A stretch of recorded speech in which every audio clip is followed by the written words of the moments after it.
All right, the week 8 executive summary by Kyle Zimmerman. All right, the introduction to the student we're going to be reviewing is Juan. Juan is in Mr. Tanner's 8th grade algebra classes here. He has worked hard since the year began and has come to the extra help classes that Mr. Tanner provides weekly. He has an IEP for reading and received services for the past 3 years since 4th grade.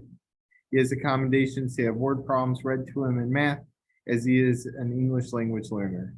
By the end of the second quarter, Juan had not passed any of the 6 outcome assessments for the algebraic concepts, but each time was close to passing. So, examining Juan in a strength-based lens, we can see the following. So, a positive niche in the category of strength awareness is that Juan is resilient and he shows grit. He has to have a goal where at the end of the semester, he will pass math, but he doesn't have to immediately change his grade. Also, he needs to continue to monitor Juan for positive behaviors during the school day, and whenever possible, reinforce these behaviors. High expectations are important for drawing out a child's full potential. This is true for students in special education. To get these children to succeed, their strengths must be identified and utilized. Often, children who bypass adversity have an adult in their life that instills them with confidence. To differentiate a lesson for student success, an instructor can frame a lesson to incorporate student interests. Using a student's interests will naturally make them more willing to participate in a learning task. A side note is just to make sure that we avoid highlighting negatives in speech that is publicly and privately. The next category is about positive role model, and it's clear that Mr. Tanner is an effective mentor as Juan is engaged and his attendance has not changed, even though he is struggling. Our plan is to continue to Mr. Tanner tutor Juan, and then we also want Mr. Tanner to share stories of students who struggled and succeeded. That way he understands that he is not alone in his frustration on his academic journey. Often student dreams and ambitions are a powerful motivator to succeed academically. Students should regularly be made aware of celebrities, athletes, and community members that have suffered but persevered.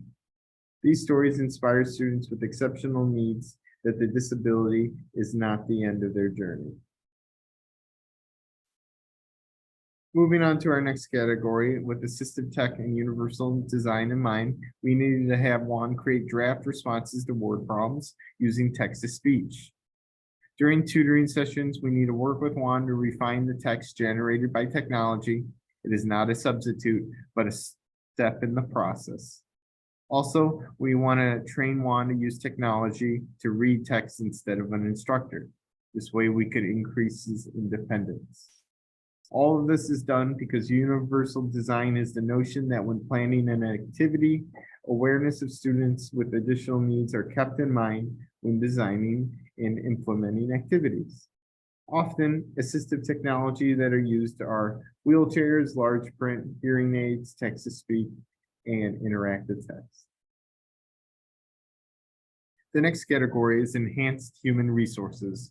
We need to have Juan work with a math and reading interventionist weekly. We also need to make sure that our plan is to enroll Juan in an ELL co-taught math class his freshman year to ensure his continued success. Also, we need to routinely pair Juan with a student with similar interests and abilities. To meet the needs of the child, there are often so many equitable resources that are available. Often this includes a regular and special educator, psychologist, counselor, social worker, and speech and language therapist. However, with Juan's situation, an ELL teacher is going to be sufficient to meet his needs.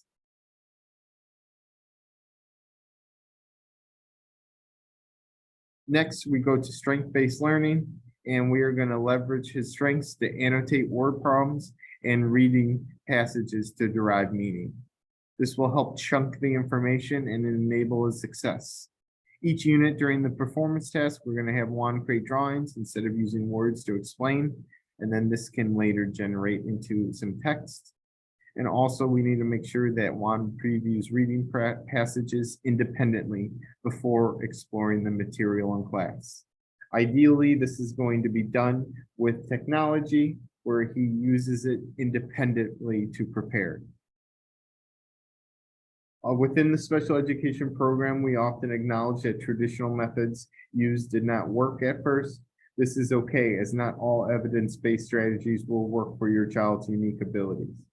Whenever possible, it is important that instructors will leverage class activities to take advantage of student strengths. Career aspirations. During each unit of study, we need to highlight careers that relate to the content being studied. Weekly, we need to provide students examples of famous failures who struggled in school. Some examples are Michael Jordan and Steve Jobs. Successful people are often viewed as never struggling, and that is just not the case. Also, we need to encourage this daily and have students reflect on a motivational need. That way, they can focus on what's being presented in that short burst of information. Over the course of the year, instructors will work with Juan to identify realistic career goals. This is done to sow the seeds of motivation to inspire and direct student achievement. The last niche is going to be environmental modifications. We need to allow Juan to work in a quiet area when using technology to listen to instructions and utilize speech to text. We need to also routinely provide opportunities for Juan to work with another student in small groups. An example is like parent share and taking tasks and making a game out of it. Also, we need to make sure we encourage Juan to join a sport or extracurricular club based off of his interests. Remember, the ideal learning environment for a child is the least restrictive environment. This could be a quiet place for students with emotional or behavioral outbursts. Instructors should and acknowledge your child's tendencies and habits to prepare an environment such that they can explore and learn comfortably. Next up, we have neurodiversity strengths and categories. So personal strengths of Juan, he has persistence in carrying out assignments and activities. As he has continued to seek extra help, even when he's failed his assignments, the evidence of his self-discipline is his attendance in both school and extra help sessions. I believe that they need to continue to attend these tutoring sessions for the duration of the semester. An emotional strength is that Juan is optimistic about his work ethic, and his attendance reveals that he hasn't given up, and he believes he has the resilience to succeed. Weekly, we need to evaluate his work ethic to document his effort and differentiate his hard work from his grade. Communication strengths. Juan has good listening skills, as his accommodation for word problems is having the problems read aloud. Therefore, we need to leverage Juan's listening skills to improve his reading skills. Juan, when listening to instructions, will read the instructions simultaneously to the text to improve his understanding and confidence. A social strength is that Juan prefers to work with others, as he is used to listening before responding. He has practiced both with the teacher and other students. We need to also provide opportunities in class for Juan to work with his peers and collaborate to develop a work product. One of his cognitive strengths is that Juan is intrinsically motivated and becomes totally involved in learning activities. Although he is not high achieving, regular review outside of class is strong evidence that he has study skills. I recommend that we review his assessments and quantify how close he was to passing each assessment. We need to praise him for his progress and compare his scores to previous years to highlight growth. A literacy strength is that his IEP for reading has provided him the small group instruction to develop reading comprehension. Although he is not at grade level, he enjoys reading books. We need to make sure that Juan participates in a reading buddy program where he mentors a younger reader to therefore develop his confidence. All right, correlating affirmative characteristics with an ELL program. So a strategy we need to make sure we incorporate in all of the classes with Juan is for vocabulary. The idea is we need to introduce, we need to rehearse, and we need to connect. Often when introducing, the teacher should physically point to the term, connecting the text with the pronunciation. Rehearsing is where students verbally, out loud, repeat the pronunciation. Again, the teacher repeats the term and points to the image to connect the text to the speech. This is a strategy suggested by Kaufman. A second ELL strategy is for writing, is to have students do the daily notes, review, and then complete a weekly review. Students write key ideas in their own words. They should then identify key vocabulary and paraphrase their meaning. Rereading daily notes allows the students to review new vocabulary and concepts. Then students should pair off and read each other's notes to experience other students' representations. This repeated exposure to the material allows students to generate long-term understanding. This strategy comes from Bauer.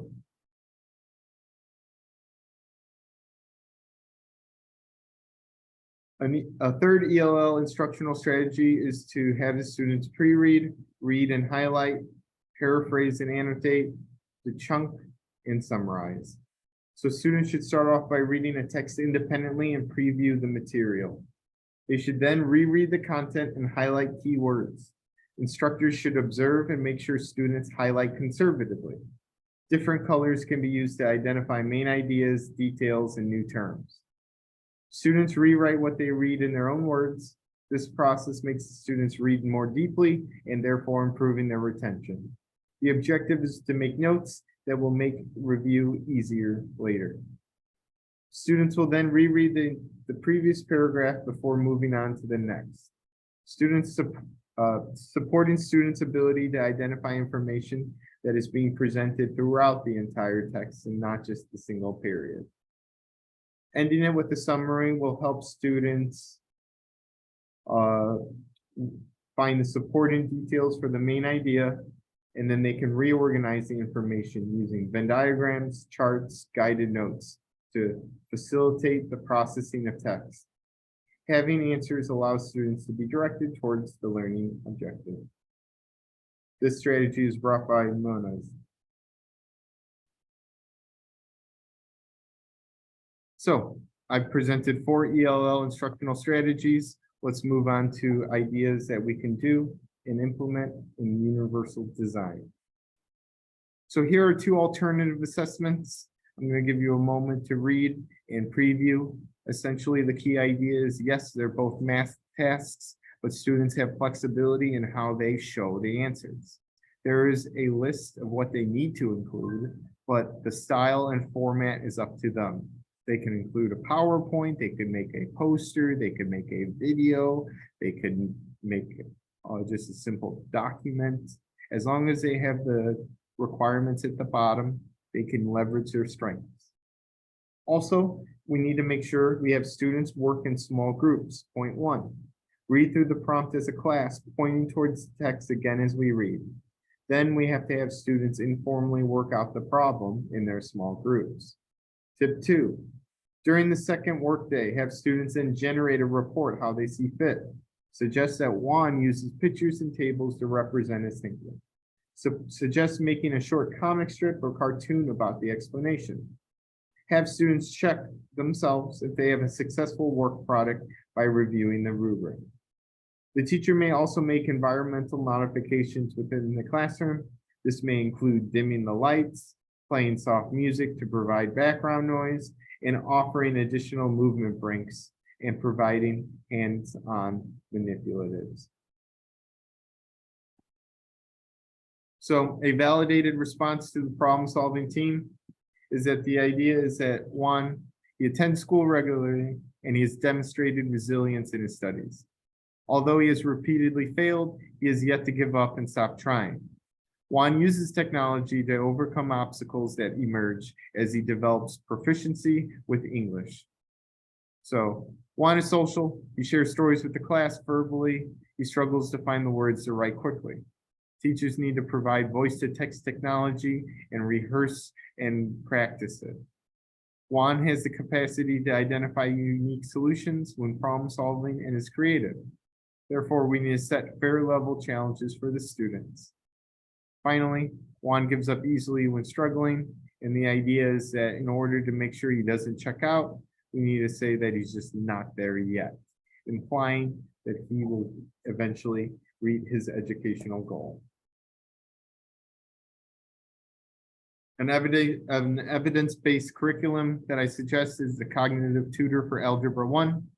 This interactive software is designed for teachers to lead the class through topics 3 days a week and have students interact with the software 2 days a week.